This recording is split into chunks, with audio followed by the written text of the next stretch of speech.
And their families, friends, and colleagues who are with us to celebrate their exceptional accomplishments and to thank their nominators for putting them forward to this honor. So thank you for all the families that have come today. Well, good evening and welcome to the 2017 induction ceremony for the Florida Inventors Hall of Fame. Woo! Here we are. We all know what happened in September to disrupt this event. Hurricane Irma happened, but Irma is part of history. Tonight, the 8 newest members of the Florida Inventors Hall of Fame are making a very different and far more positive mark on history. The accomplishment of tonight's honorees again demonstrate the critical role Florida plays as a state of innovation. These men and women are responsible for remarkable advances that improve the lives of Floridians as well as people across the country and around the globe. And collectively, they hold more than 270 United States patents. And as a community, as a community, we embrace and celebrate invention, innovation, and creativity as essential components of success. And tonight we honor a new group of inventors who have left their mark on our lives as well. Because of the 8 talented and forward-thinking individuals in the class of 2017, our nation has leading technology in solar energy, artificial intelligence, and mobile communications. Because of tonight's honorees, we have better medical care, global connectivity, and the first topical treatment for glaucoma. For the first time in the Florida Inventors Hall of Fame, we are recognizing and inducting a married couple of invention who, in addition to generating many new technologies in the aerospace and healthcare industries, are greatly admired for their lifelong commitments to education. Each of tonight's honorees has shaped the future with their intellect, work ethic, and their drive. Each of them has made life better for others.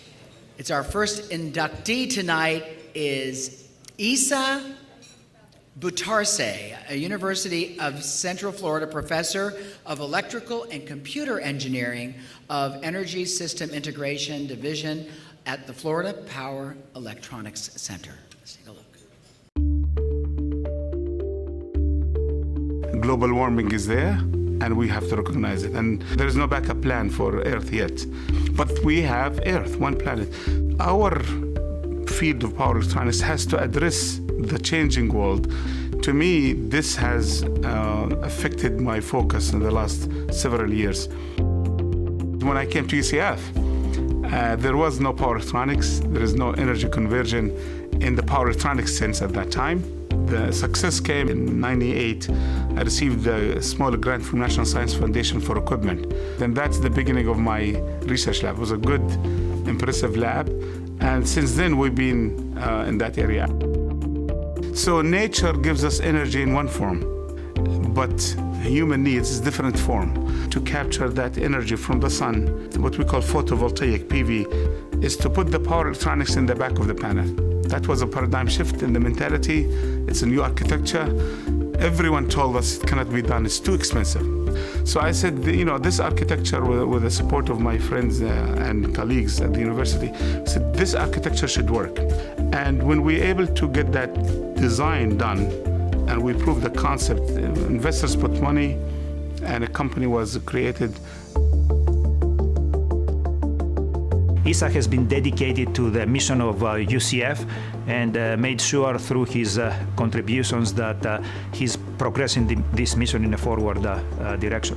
He always has an eye on the practical and on invention and on what it can do to make it, to infuse this new intellectual property into the economy as a whole and to have it be used. Isa was responsible for putting the PV, photovoltaics, 4 parking spots on the main campus, solar to electric vehicle as part of that program. Then he also put some solar on top of the engineering building on the main campus. He works hard, and he has a vision. He sees things down the road that other people don't see before they see it, and he's dedicated. He commits to this stuff and makes it happen. Isa is one of the few faculty who has a very strong entrepreneurial spirit. So a number of his students, after they graduate from his lab, started their own companies, and they are having significant impact in the profession. He has great ideas. His ideas also are not ending with the publication of a paper, but they have a very strong commercialization potential. My greatest moment of pride, of course, I always go back to my students and the team. Really, the students we get at UCF helped me to realize how important this subject is. Dr. Batarsa, the way he ran his lab is he liked all his students to work together and help each other learn, because power electronics is a wide scope. Where he really excelled, for me at least, is providing me a lot of opportunities that I couldn't have got anywhere else. He has the ability to pick out and nurture young colleagues, as well as fantastic ability to mentor his students. He infuses in his students this kind of concept of entrepreneurship and invention. Well, a lot of people talk about making Central Florida as the Silicon Valley of the East, and I think Isa, in his own way, is contributing in this particular vision. So it has been 25 years of academic, social, life that I greatly appreciate and thankful. It's a great honor for me to be recognized, and I hope this is the beginning of success for me and my team, and hoping that we'll have more success stories in Florida and to be able to recruit more employees to that exciting field of energy.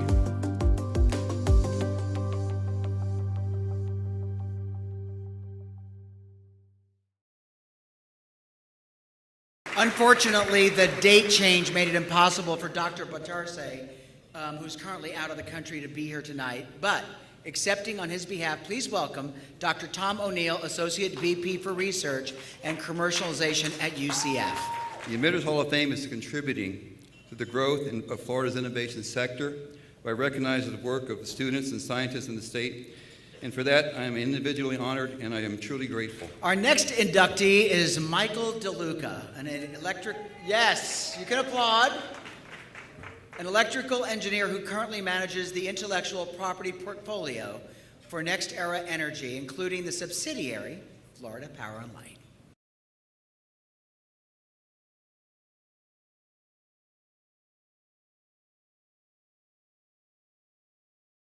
There's always a problem, and the problem has a solution.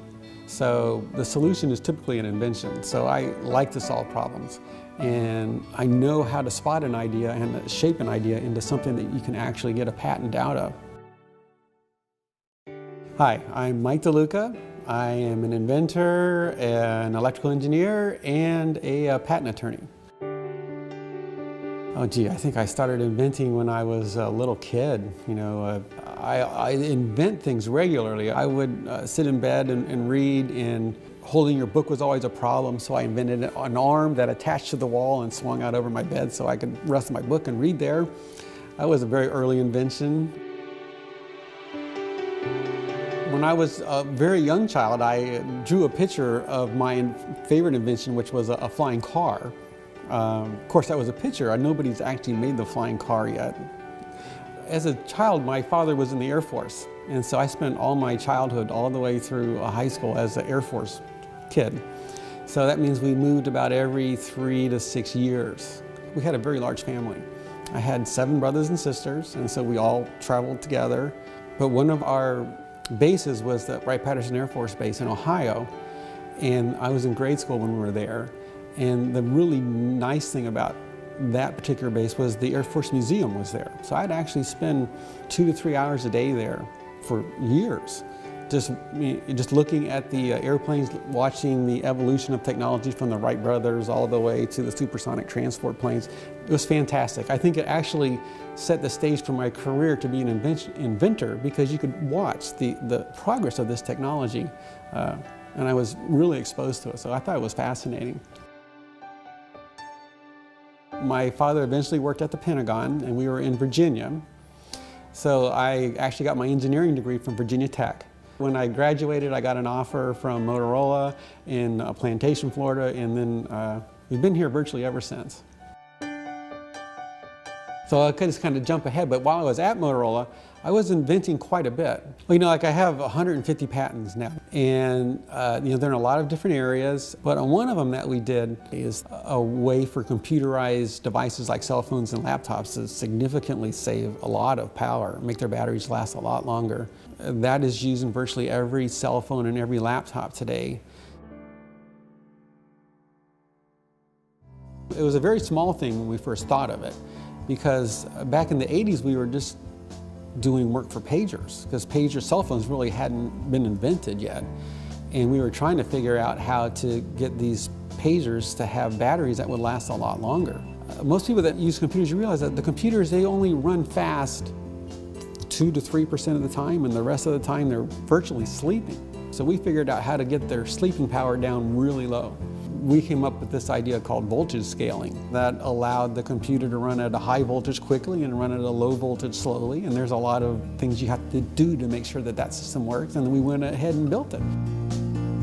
My co-inventor, Mario Rivas, had a lot to do with helping us implement this. Mario was more on the semiconductor side, and I was more on the process and how does all the system work side.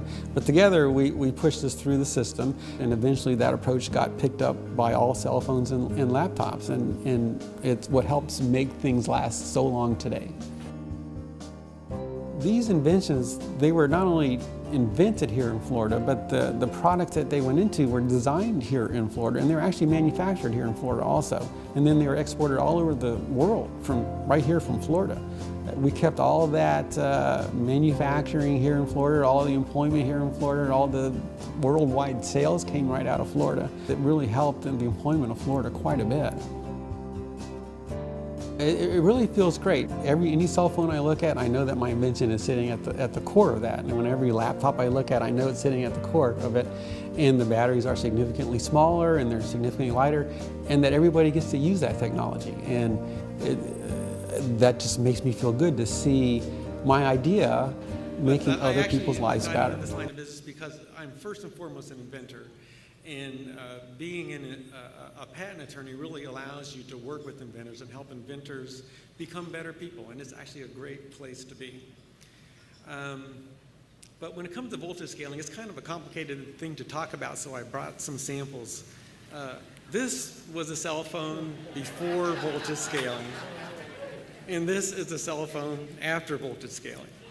It's much thinner, it's much lighter, battery life is a lot longer, and it's really helped make cell phones a lot better than they were in the past. The next inductee is Kenneth Ford, co-founder and CEO of the Florida Institute for Human and Machine Cognition, a nonprofit research institute. Let's take a look. Yes, I remember when I first met Ken. He's an individual that you do remember the first time you meet. I found out pretty quickly that Ken knew more about New Orleans than I did, and I had spent most of my life there. I was born there. And later I found out Ken knew more than I did about almost everything.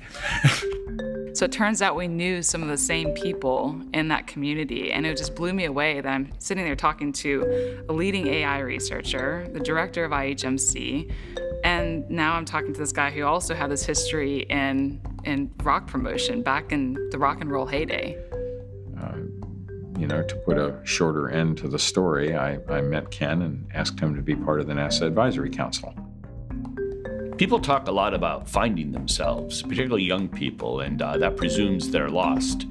I think that's an unfortunate way to characterize youth. It's more the case that people take some time to invent themselves, and we're not a static invention. We hopefully will be reinvented several times during a long and productive life. Oh, Ken definitely belongs in the Hall of Fame, and I'm thrilled he is being inducted. Again, his creativity, his entrepreneurship, his ability to challenge and then develop new and novel things. That is an inventor. He's the consummate inventor. I think Ken is justifiably proud of that Distinguished Public Service Award. It's the highest award that NASA can give to a non-NASA employee. The body of his lifetime work in the field of artificial intelligence is something that, especially in today's time and going forward, makes him a national resource, makes this institute that he has founded, the IHMC, a national resource. So I didn't know how big it would become. The one thing we did know was that sooner or later, the Institute would have to move off the campus. There just wasn't space for it. And the second thing was that eventually it needed more autonomy. It's really hard to be innovative, entrepreneurial, and live in a university. So we knew that was coming.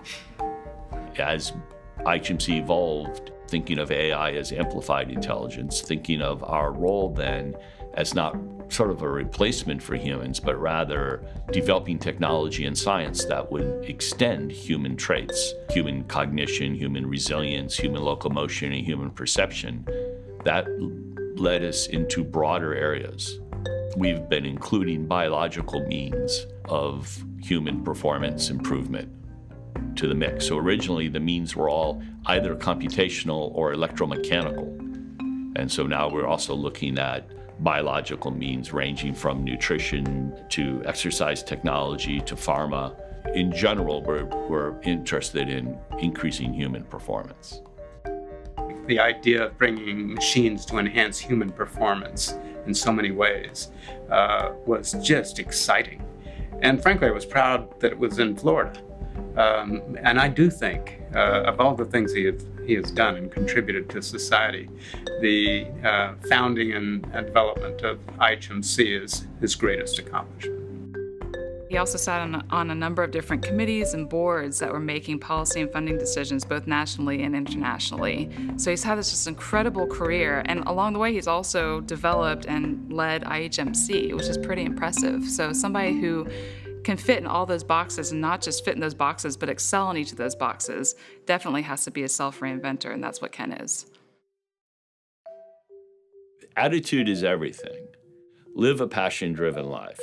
I like to rejoice in the extreme unlikelihood and fragility of my own existence.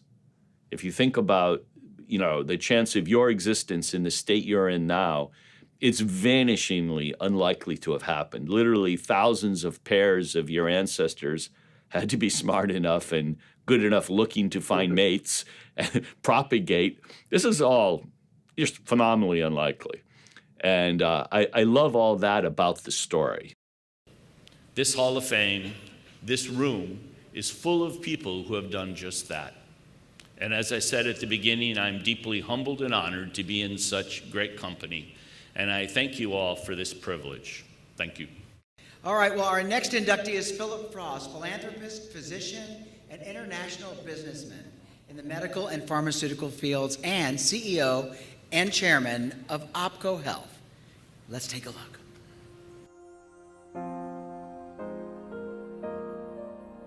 I was born in South Philadelphia. I lived above my family shoe store until I was about 13 years old. I had the great advantage of going to good schools. I was able to get scholarships to University of Pennsylvania and then later medical school in New York at Albert Einstein.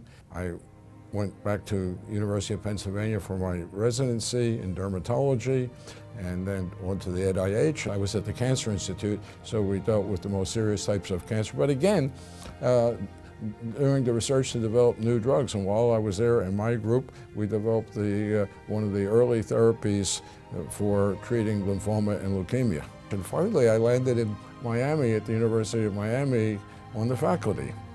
While there, I had several ideas for new products as they related to dermatology.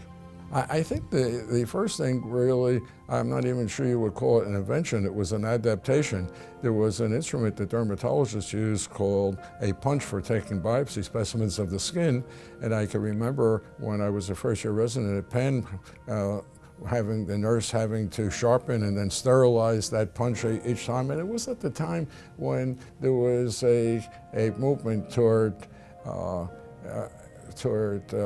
disposables.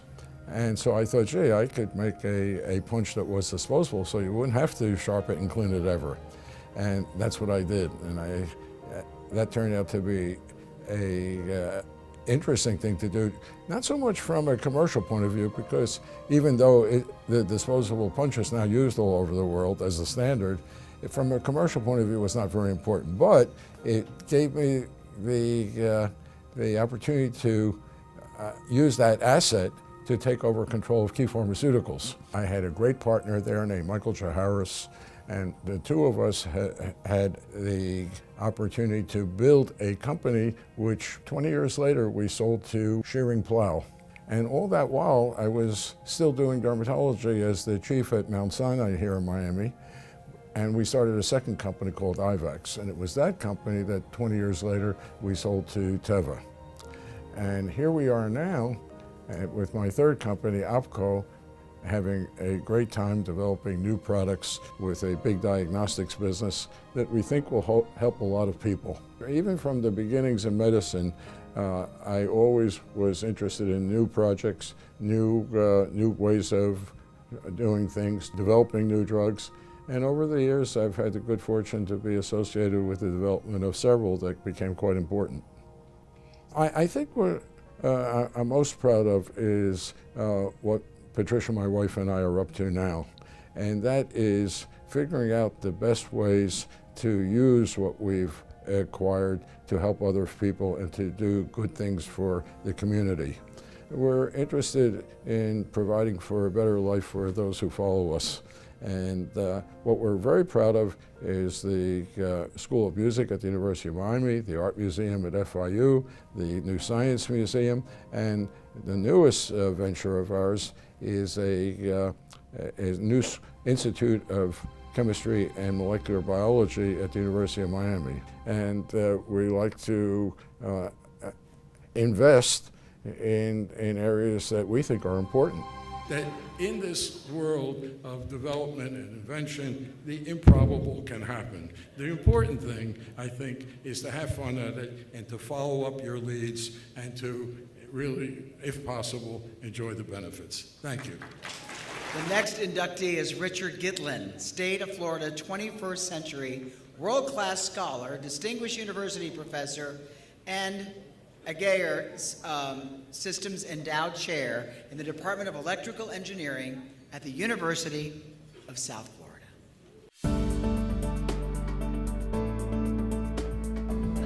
Well, I grew up in Brooklyn, New York, and I was always interested in math and science. I really didn't know too much about engineering, but I learned about it soon enough.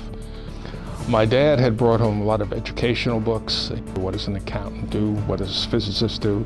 What does an engineer do? And so I was quite interested in math and science, and I learned about engineering, and I was a fairly good athlete. And then my uncle, who was a surgeon, said, well, math, science, you do good with your hands, you should be a surgeon. And one day my uncle said, let's go to the hospital, I'm doing surgery today. It was an appendectomy, and I'd like you to come watch it. You know, you look through all the medical books and all that, let's go see an actual surgery. Well, that was a big mistake because after the first cut, I must have passed out. And then I remember, are you okay? Are you okay? And I said, Uncle Mike, I think I'm going to become an engineer. I had entered the City College of New York, and I was enrolled as an engineering student. And a very memorable experience that helped really put me firmly into engineering as opposed to science was I had physics by a very well-known professor, Professor Zemansky. He and Professor Sears of MIT had written this sort of a standard physics book that everyone used in our generation. He says, but I want to ask you a question. You're really an excellent student. Have you considered becoming a physicist? I said, Professor Zemansky, I come from a modest background. I don't know what the future holds, but I think it's clear if I get a bachelor's degree in physics, I'm not considered a physicist. If I get a bachelor's degree in engineering, I am an electrical engineer and I can go out and work. And so it was clear at that point then I became an electrical engineer. So I was very fortunate. I joined a research group in Bell Labs, and people had various accomplishments and experience and came from all the top schools. And I worked on building high-speed modems, really the research aspect. We had about 100 people, and we decided we had to change the reality. And by simply removing some inductive coils, which made voice conversation better, but limited the bandwidth to about 4,000 hertz, we found out that we had a very broadband channel. And the eureka moment was that we could actually send megabits on the installed base of copper. We did some theoretical calculations, I and my colleagues, and then in a skunkworks, that is unannounced effort, we decided to build. This became DSL, Digital Subscriber Line, which is what many of us have used to connect to the internet for many decades. The inventions that I'm being honored here tonight, in addition to DSL, were done at USF here in Florida. When I came, I had an idea for a new paradigm for minimally invasive surgery. So the background is, several years before, I had a problem with my kidney. I had kidney surgery at NYU Hospital in New York using the Da Vinci robot, the $2 million machine. And in talking to the surgeon both before and after, I learned about the limitations of such a device, of such a system.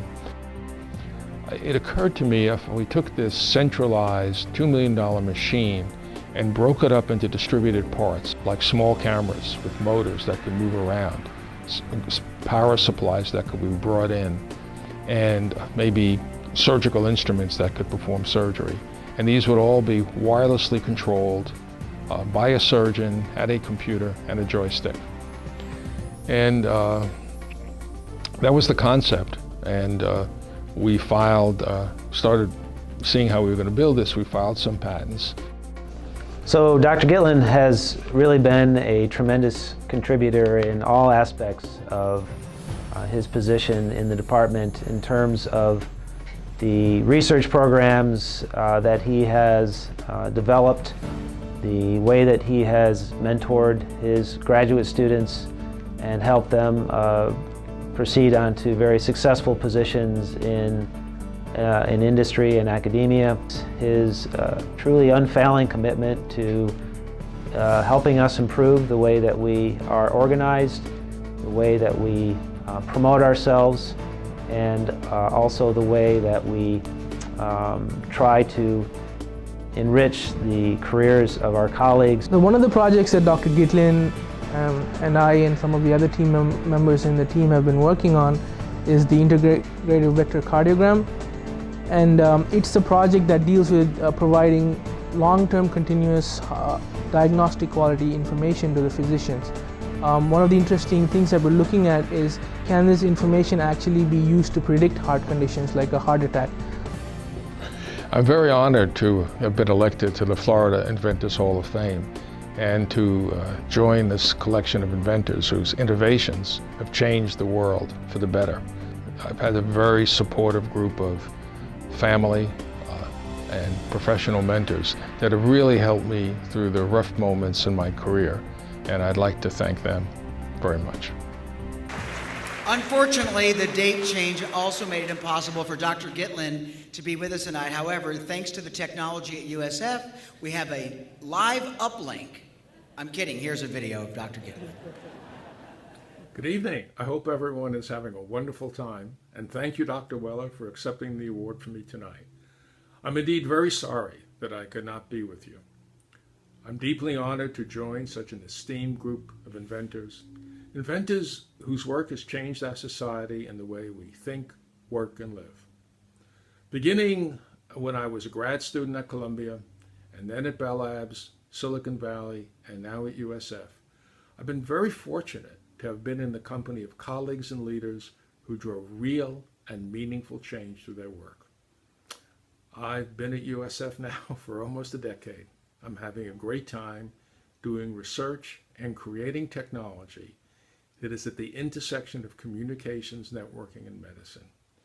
In my time in Florida, I found that Florida is indeed a hothouse of invention that has exceeded my expectations.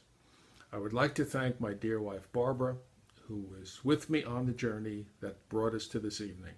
Her inspiration, support, and love has been continuous, unwavering, and inspiring.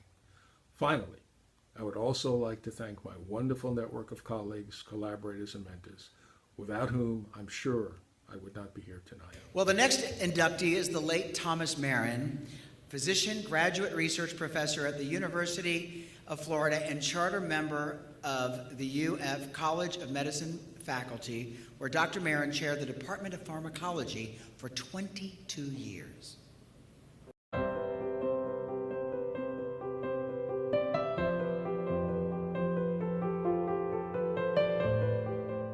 Tom grew up in New York. As a matter of fact, as a child, he bicycled down to the site of the George Washington Bridge as they were building it. Tom became interested in science because of the Depression. He really wanted to be an English lit teacher. He went to Princeton, and his father said to him, "You will have to get a job because it's the middle of the Depression, and you're not going to get it with English literature." So he chose chemistry, and that's what led him to being interested in science. After he got out of school, he went into industry, and the first thing was that they called him into the office and said, "Here's a vial of a numbered molecule, and we want you to develop this for the market. And it's a carbonic anhydrase inhibitor. And carbonic anhydrase is an enzyme." And he always said that he took the vial and he went into his office and locked the door and looked up enzymes and carbonic anhydrase because he had never heard of either one. That was his introduction to a passion. He was very widely known for his work with carbonic anhydrase. Dr. Marin really originated the field. He was present right at the start on the medical implications of the inhibition of carbonic anhydrase. Carbonic anhydrase is an enzyme that's in many, many cells of our body. It's involved in many physiological processes, in respiration, in fluid secretion, in the function of the kidneys. In the area of fluid secretion, it's involved in the formation of ocular fluid, hence the relevance to glaucoma. Tom's focus was on studying the permeability of different carbonic anhydrase inhibitors so that he could get a topical drug to work for glaucoma. He was studying compound after compound, trying to define in the eye what controls the permeability, what controls allowing a drug to get into the eye. For decades, researchers thought that it would not be possible to have an eye drop that would be effective inhibiting carbonic anhydrase and controlling glaucoma. Tom was a fighter, and he believed that this could be done. And that was his genius, that he was able in the lab to produce carbonic anhydrase inhibitors that would pass across the cornea and be useful in the control of glaucoma. Tom needed, of course, a pharmaceutical company to get the drug out onto the market. When Merck saw that this could be done, Merck took up the project. They tweaked Tom's discovery to get a medication that perhaps would pass the cornea a little more efficiently, that would still inhibit carbonic anhydrase. And lo and behold, here comes Trusop. He and the school licensed Trusop to Merck, And for several years thereafter, it was a leading, if not the leading, source of royalty money for this university. He's an example of a methodical, persistent approach to innovation. I mean, it wasn't like he woke up in the middle of the night and suddenly say, oh, that's how it works, or that's what. I mean, he's been in love with carbonic anhydrase since the middle of the last century and its inhibitors. And he studied this in all sorts of creatures and all sorts of organs of the body. Tom would be very pleased to know that carbonic anhydrase research exists at the University of Florida, is ongoing and making new discoveries and more progress. Tom's thoughts about being inducted into the Hall of Fame would have been good. He was proud of what he had done, and I think he would be proud of this. On behalf of my late father and our family, I'm honored to accept this award from the Florida Inventors Hall of Fame. This award would mean a great deal to my father, as it comes from his peers in the scientific community who understand what it means to forge ahead when some around you insist that it can't be done. I'm sure that if everyone here tonight listened to "It Can't Be Done," we would not be here tonight. My father was very modest about the results of TrueSop, yet I remember him beaming from ear to ear when he showed me letters that he had received from patients around the world thanking him for saving their vision. Finally, our first ever co-inductees from the Florida Institute of Technology, President T. Dwayne McKay and FIT First Lady Dr. Mary Helen McKay. Dr. Mary Helen McKay is a native Floridian and graduate of SFU and UF, former NASA payload specialist astronaut, and director of the National Center for Hydrogen Research at Florida Tech. President T. Dwayne McKay also began his career at NASA and has held various leadership roles at Florida Tech since 2003. One of my favorite sayings is by Harry Truman, who said, "It's amazing how much you can get accomplished if you're not worried about who gets credit for it." So I think the husband-wife partnership really made that more viable. I can't say we solved all of them, but we solved several problems that other people have been unsuccessful in solving. I don't know when I first became interested in science. I think for me it was just kind of a gradual progression from about when Sputnik was launched. You know, of course, all the succeeding launches since I lived down in Florida. And then I decided that I wanted to be a rocket engineer, and I ended up marrying one instead. Well, I've been always interested in everything I ever did, so I didn't really set out to have a NASA career. And so it was just a progression that I always told my students, you know, don't try to plan your life out. The most exciting things will be the ones that just sort of wander by you when you're not expecting it. We spotted each other on the tennis courts. I noticed this somewhat attractive young man with actually nice-looking legs, my dear, and playing on the court next to me. And I found out later that he had noticed me on the other court. So that's how we first saw each other. Asked for a date, finally manipulated one, and she beat me on the tennis court, 6-love, 6-love, and I was determined to get a game from her, so I've been still trying years later. I applied to NASA to work the first time as a co-op from Florida State University, and it worked out fantastic. That's where I really learned that I had a love for material science, was because they had a very big materials research and development lab. Well, we decided when we left NASA that we wanted to work together, and so that's when we went to the University of Tennessee Space Institute. We formed a research team to do laser materials processing and microgravity solidification in space, because it gave us the opportunity to combine our different talents. It was really a nice partnership because, you know, my area was fluid mechanics and her area was metallurgy. We were doing processing of materials using lasers. That was our first big endeavor together. We would have been good research partners even if we hadn't been married, I think. You know, we were learning every day. It was a new field. We went from knowing very little about laser interaction with materials to probably being one of the best groups in the United States. So, you know, when you're good at something and things are going well and people are big companies are paying you to do work for them and they appreciate what you do, you see all kinds of new things, and that's what leads to innovation and invention and the things that make being a scientist so much fun. Well, the research accomplishment I would pick that makes me proudest is our little solutal Bernard cells. And I think what was interesting, we were trying to understand concentration-driven instabilities in fluids. It was a beautiful piece of work. That's the research side. The practical side, you know, there are all kinds of things that we did, treating the beds of gravel hauling trucks and making a lawnmower blade that would last 8 times as long as another blade, and all that by just trying new things using the treatment of different materials with lasers.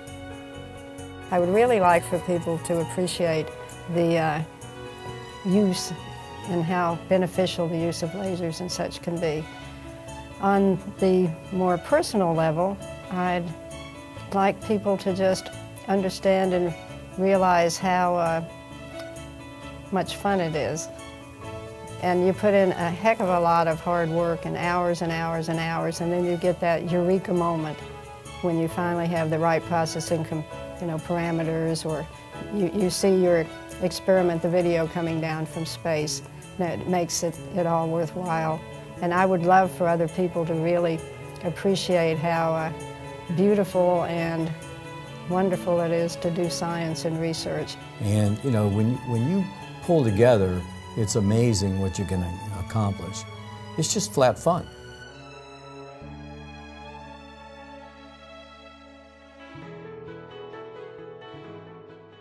And so that's one of the things that I'm really proud of, is that the state of Florida gave me the education, the complete education that I needed in order to accomplish the various things that I've accomplished. You might say I'm one of those rare folks counted as a Floridian through and through. You know, from our rocket launches on the Space Coast and the high-tech corridor that's growing more and more throughout Central Florida, Florida is a leader in innovation, in research and education. And it's groups like this, I mean, you folks are going to make it stay that way. This is a great honor. And to be in the Florida Inventors Hall of Fame is, you know, if you think about some of the people that are in there, like a Henry Ford or a Thomas Edison, you know, it's 90% perspiration and 10% inspiration, right? And so we worked hard. I do have to correct one thing. I had lost several jobs before I went to work for NASA, so it wasn't where I began my career. But I couldn't be prouder to have a partner in life and a partner in work and a partner in everything I do than Dr. Mary Helen McKay. Thank you very much. Let's hear it for another outstanding group of innovators to add to the now 28 total inventors who make up the Florida Inventors Hall of Fame.